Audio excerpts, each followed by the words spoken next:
And tonight, tributes still pouring in for the late Congressman and former Houston Mayor Sylvester-Turner. Turner, who dedicated decades of his life to serving his community, passed away early this morning at his residence in Washington, D.C. It is a story we first told you about on KHOU 11+, and tonight we're waiting to learn about funeral arrangements.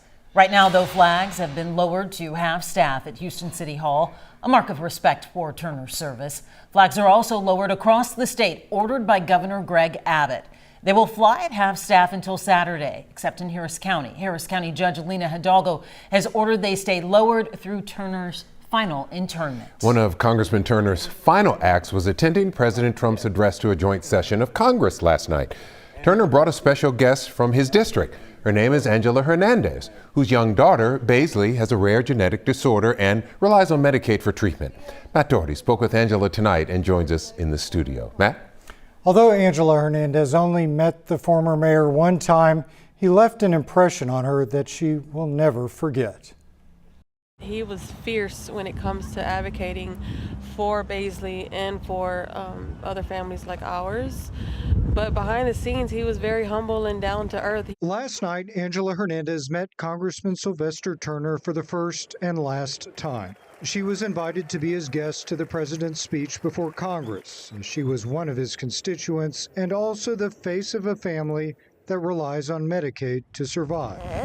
Okay. Angela's 2-year-old daughter, Baisley, was born with a rare genetic condition that will require her to have intense, lifelong care. He wanted to make sure that I was comfortable, that his team wasn't walking too fast for me, to make sure that I was seen and that I was heard. Angela spent time with Turner before the speech, where she says he deferred the attention to her, placing her at the center before reporters. After that, the two parted ways to take their seats, Turner on the House floor and Angela in the gallery. I mean, he seemed fine.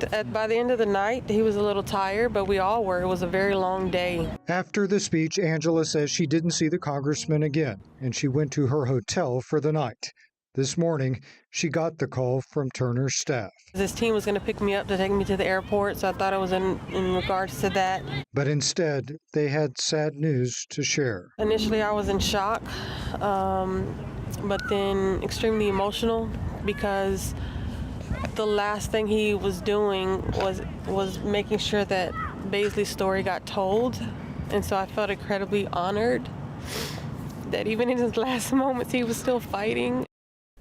Oh, Matt, it really does speak to the mayor's commitment to a life of service, even in those final hours. Yeah, and I was thinking about it like we saw earlier. You know, he was the face at the head of so many monumental moments in the city of Houston.